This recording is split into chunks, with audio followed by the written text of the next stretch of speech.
Bonjour à tous et bienvenue dans cette vidéo, troisième consacrée au chapitre sur le néolithique, troisième et dernière consacrée cette fois-ci à la civilisation des mégalithes. Alors le terme mégalithe, c'est la contraction de deux termes grecs, mégas et lithos, qui veut dire grande pierre.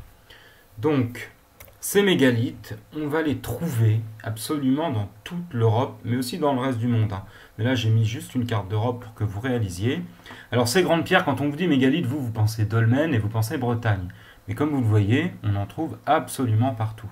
Donc, ce n'est pas simplement un phénomène breton, d'accord, désolé. C'est aussi un phénomène européen et qui est lié à la culture du néolithique.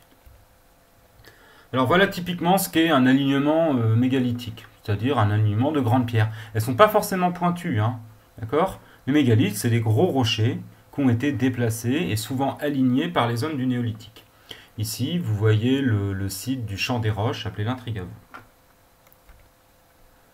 Alors, quand on vous dit néolithique, vous pensez, le mot qui vous vient, c'est menhir. Menhir, ça vient du breton, de la langue bretonne, et ça veut dire longue pierre, d'accord. Men, en breton, ça veut dire pierre.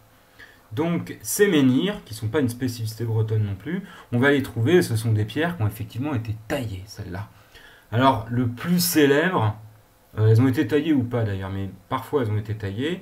Et un des plus célèbres, c'est celui qui est à Dol en Bretagne, le menhir du Champ d'Ollan, qui est un menhir absolument gigantesque. Alors la plupart ne sont pas aussi hauts, hein. Celui-là est exceptionnel.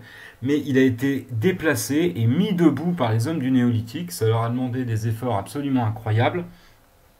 Et c'est bien que ça avait un sens pour eux. Alors quel est le sens en question ? On ne sait pas exactement. Il y a plein de théories là-dessus. C'était peut-être pour des questions de prestige, c'est-à-dire que des tribus ou des groupes voulaient montrer leur puissance.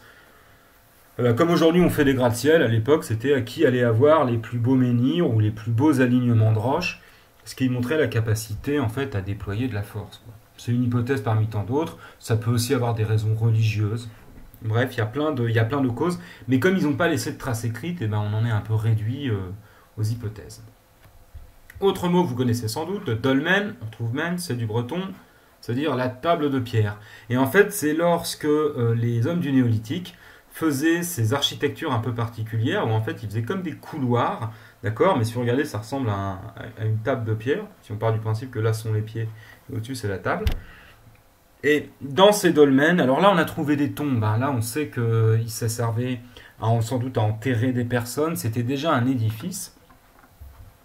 Et c'était des édifices de prestige encore, qui ont profondément marqué la culture de cette époque-là. Donc celui ici, c'est le plus célèbre de France, c'est celui de La Roche-aux-Fées, en Ille-et-Vilaine.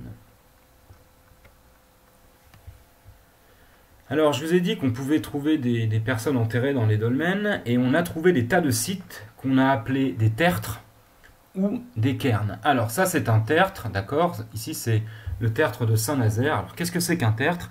Eh bien en fait, vous voyez, on a deux dolmens ici, qui forment un couloir.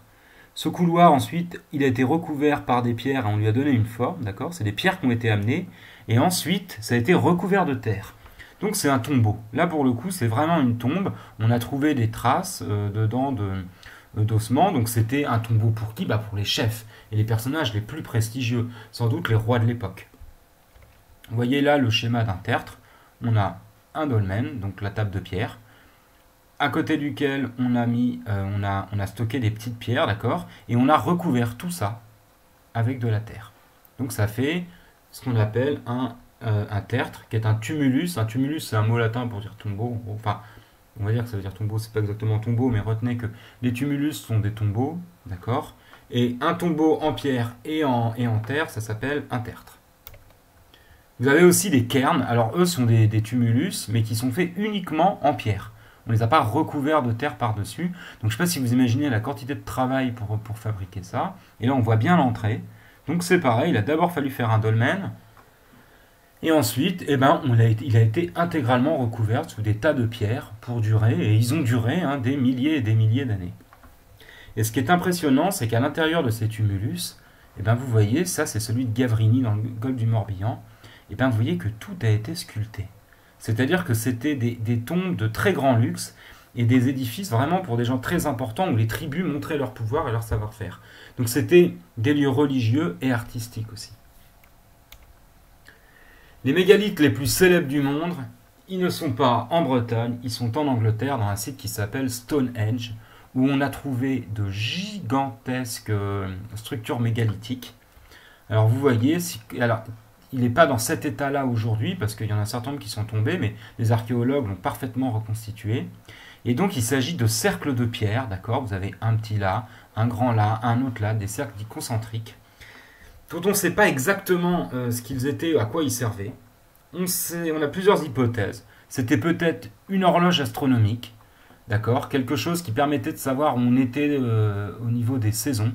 Et il se trouve que ça fonctionne assez bien. Ou c'était peut-être un sanctuaire, c'est un espace religieux où avaient lieu des cérémonies, sans doute des cérémonies dédiées à la lune ou au soleil. Mais encore une fois, on est sûr de rien, on a des hypothèses, mais on n'a aucune certitude absolue. Donc voilà la trace écrite pour cette petite vidéo. Bon, vous retenez ce que c'est qu'un mégalithe, un menhir, un dolmen, un tumulus, un cairn, un tertre, et puis Stonehenge évidemment, le plus célèbre de tous, ainsi que le mot sanctuaire qu'on a déjà vu mais que je rappelle ici. Voilà, je vous remercie beaucoup.